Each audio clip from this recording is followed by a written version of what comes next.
Hello, Louisiana Beer Reviews. We're doing a duo review of Stormchaser IPA. I did a solo review, but I won't discuss what I...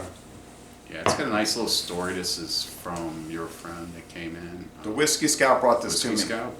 And I've seen some of his reviews, good reviews.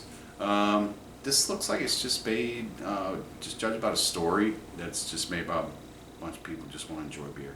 There's not a whole lot. It's a little story on the back, tells you about it, and it's got a fancy little chasing a storm, an old, looks like an old Ford, a Chevy, maybe a Dodge truck, who knows. It was, this company was founded in 1989. They're in Lawrence, Kansas, where the University of Kansas is located.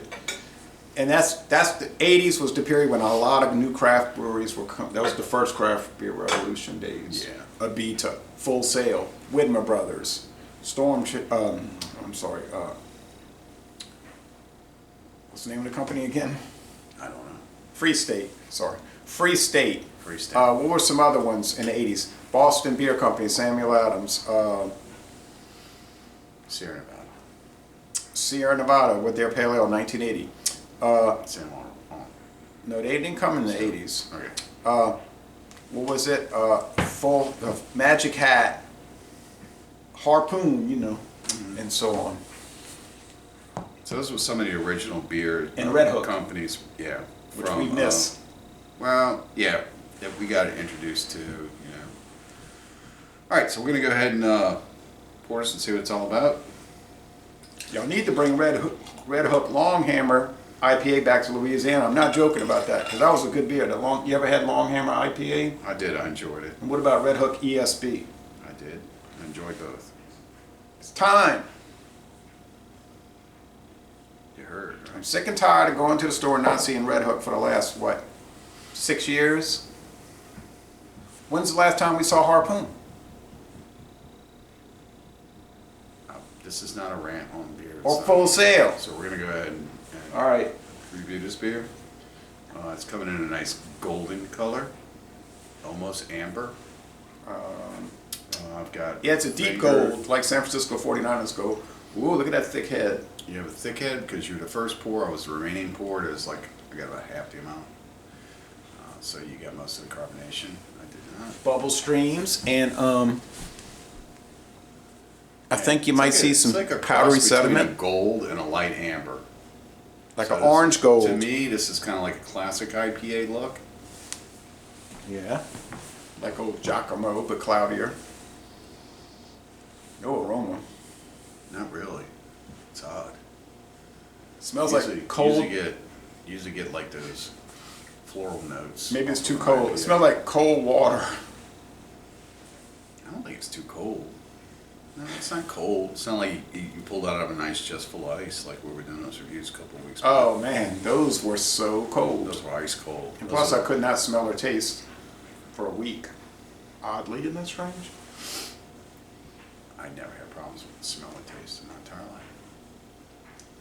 It just hit me all of a sudden. Then it went away. Gee, I wonder why. Sorry, I already took a sip. I was thirsty. Oddly enough, it does have like a tea quality going on with it. I wasn't gonna say that because we just got finished. You having a big tea argument. Yeah. But there's a slight tea quality with it. You're not getting it. Okay. I'm gonna still have that nose and smell thing going on.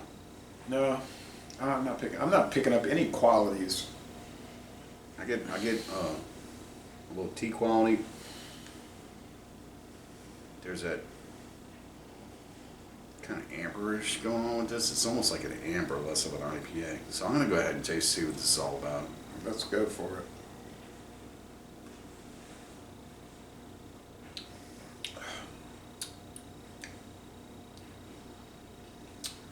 Well, This is one of the most bizarre IPAs I've ever tasted. It claims to be an IPA, but my taste buds are telling me it's not. The flavor profile of it does have a little bitterness at least. it's slightly pithy. The Wicked from Samuel Adams had no bitterness. It's slightly pithy. With just a very weak, mild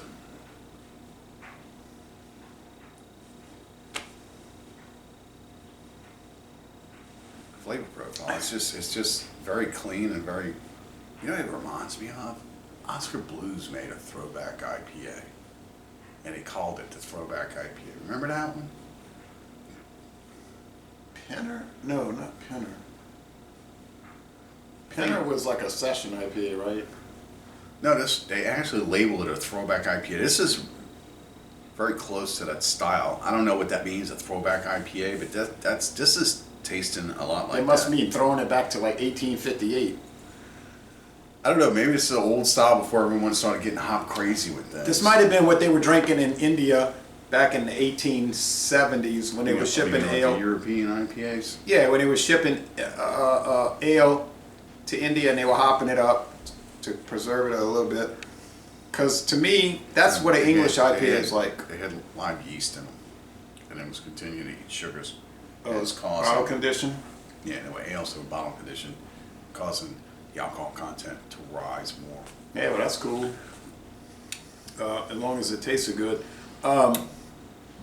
This tastes like an old English IPA. It tastes like it's got like a little salty quality to it too. Salty? Just slightness on the rear, you know, when it goes down. No, man, no salt. No salt, man. It's kind of average. It's not bad. It's a very subdued IPA. Like, you really got to search. Like, if you told me this is an IPA, if you didn't tell me it's an IPA, You think it's a pale ale? I would think it's some kind of farmhouse ale. A farmhouse ale? There's no Britannomyces. It's a little funky, slight funkiness going on with it. There's no horse blanket flavor. But that kind of subdued hop that's in there. I'd like to really know what kind of hop they're using in this, because it's really They have it on the website. it's really subdued.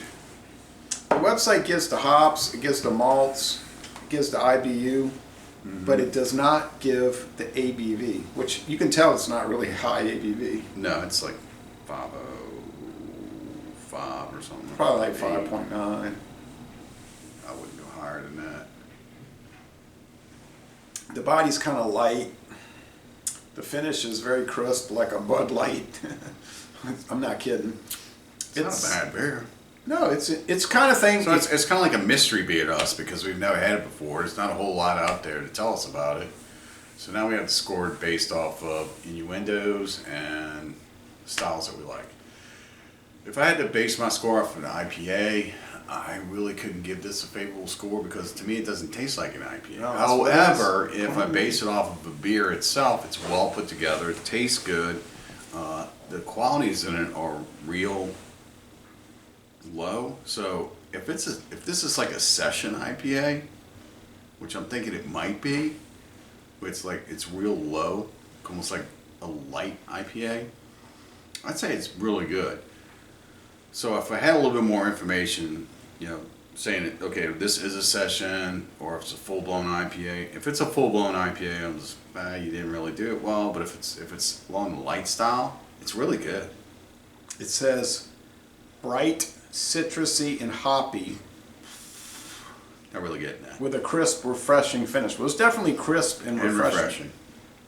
It says Some story about having a good time. yeah, at their bars and stuff. Well, It is along the lines of that. Those Full Sail beers, though.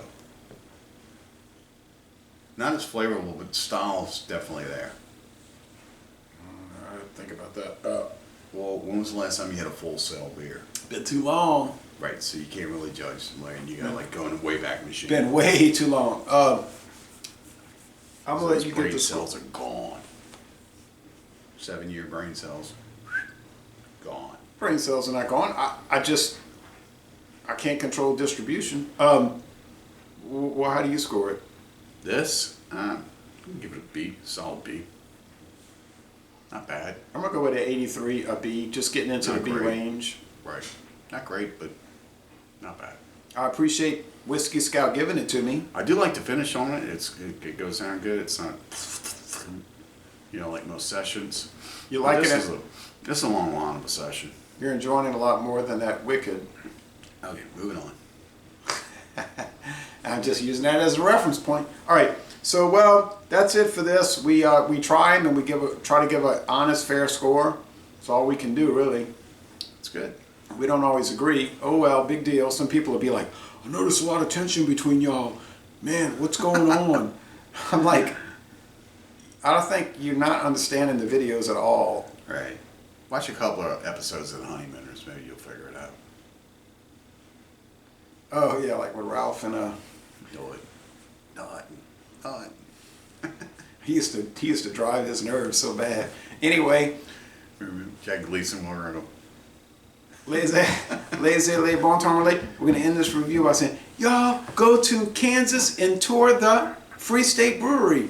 Drink better beers. Really not a bad beer.